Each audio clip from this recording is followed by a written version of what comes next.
One of the things that's really important is we look at the decline curves of most of these horizontal wells, and it turns out it's probably somewhere between 45 to 65% decline curve year one. The question is it a good thing or a bad thing? I consider it a great thing. Because why? It's all about rotation of capital. It's all about return on investment and redeployment of capital that gives me that compound effect on my money. So let's walk through it.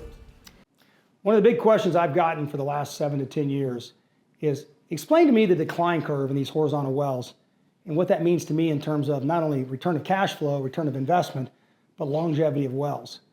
One of the things that's really important is we look at the decline curves of most of these horizontal wells, and it turns out it's probably somewhere between 45 to 65% decline curve year one. So if I start off at 1,000 barrels a day initial output, I could be down 650 barrels and only have 350 barrels a day output by the time I get to the 365th day. The question is it a good thing or a bad thing? I consider it a great thing. Because why? It's all about rotation of capital. It's all about return on investment and redeployment of capital that gives me that compound effect on my money. So let's walk through it. Back in 2010, we drill single mile lateral wells, and we might have 7 or 8 stages of frac along that 1 mile lateral. Those wells would come in, let's say, 300 to 500 barrels of oil per day. Well, that decline started right here on output, 300 barrels a day. And over the next, let's call it, 3 years, the well would do this. Now, based on trajectory, if I was an engineer, I would say somewhere out here, along this little line right here, is what I call economic break-even. That break-even means the cost of utilities and expenses and insurance and well costs. That well is going to probably reach a point of no longer being economical. Even if it's got 20 barrels a day, it might cost more to operate it than it is the value of the profit I make by selling the oil. So an engineer is going to look at this and go, wait a minute. By the time you get to year number 7, you're going to cross that apex. You're going to cross that line. Now, the one variable that you don't take into that visual is what? It is commodity prices. Because today, if I were looking at this model like I did in 2010, we were looking at, at that time, maybe $70, $80 a barrel. By 2014, we're down at $40 a barrel. So this line moves and adjusts based on commodity prices because pretty much your costs are fixed. Gaugers, insurance, employees, cost of operations, production taxes. So this line doesn't vary a lot. It's pretty consistent. What varies is your production output in terms of actual economic value. Now, let's go forward. Let's say we get to 2020. Let's jump a decade. Because of increased horizontal drilling, now we're drilling 2 mile laterals.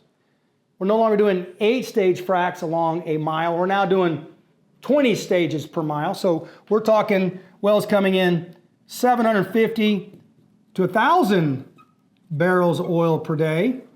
So now I jump up here to 1,000 barrels of oil per day. Now I run out that same kind of 65% decline curve. When I get out to year number 3, I'm right up here. That's my trajectory. My break-even, we hope, is somewhere along this path. We hope that the break-even pathway is somewhere right around that 48th month. Somewhere in that 48th month, I'd like to see a cash-on-cash return on my investment. We kind of model it that way, okay? Now, when I get going and I take a look at the advent of longer laterals, not only more fractures, more perforations, more plugs along that same 1 or 2 mile lateral, but now we talk about the sand. Back then we used to pump in maybe 2 million pounds of sand. Then we started pumping in 12 to 15 million pounds of sand. Now we get to today. What's happening today? Today is this. 2026, we're now pumping in 12 perforations per foot. We're perforating, doing frac stages every 100, 200 feet. We might have 35, 45, 50 stages in a single well bore. Now, some of those wells are coming in down here. They're coming in anywhere from, 750 to 2,500 barrels a day. But what's happening better is that the frac stimulation is working more efficient because we're putting in so much more sand. We're now putting in 28 million, 35 million pounds of sand, which keeps those fractures open, They don't collapse because of the weight of the earth. They don't crystallize and become brittle and shatter and those fractures heal. It stays open longer. So now all of a sudden we're up here, but now our decline curve, it's still sharp, but it levels off at a much higher volume. There's two reasons why this is important. One, my cash on cash is much faster and better because I'm getting a higher output in the beginning. My total reserves have actually gone up because I fracture more of the zone. I'm perforating more densely. I'm perforating with more sand, which keeps the reservoir open. I'm perforating with more sand and pressure, which means I'm getting further out into the reservoir. So as I've crawled up the ladder, not only am I getting higher output, I'm getting access to more and more reserves, which offset the cost of bigger fracs, longer laterals, and more staging. But the key for me is once I see that bell curve, the trajectory over here says that my wells here might have been 15 to 20 year well life, because they're still economical way out here. As long as I'm above the line, still economical. Now I'm saying, well, these wells now may be 20 to 40 years in life, and these wells like in the Permian, they might be 25 to 100 years in economic well life. And again, it's driven by commodity prices. Wells that were drilled vertically in the 1910s, 1920s, some of those wells are still online. They drilled them back at $3 and $4 oil. Now they're getting $75, $90 oil, $65 oil. I can make 5 barrels a day at $80 oil. It's still economical. Now you and I, from a practical standpoint, need to understand what I just drew for you. When we offer you working interest or we offer you participation in minerals, we're looking at the trajectory of what we call the flush production. Let me write it down for you. It's called the flush production. That means like shaking up that 3-liter, 2-liter Coke. You shake it up, and you're going to get out a whole lot of your reserves in the first 36 to 60 months. It's intended to be that way. Some of you get so bothered by the fact the well is going to decline so sharply. Some of you get so worried there's no oil and gas left.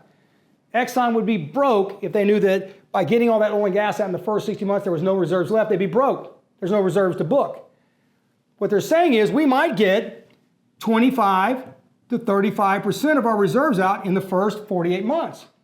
The balance we're going to get out over the next 10, 20, 30, 40 years.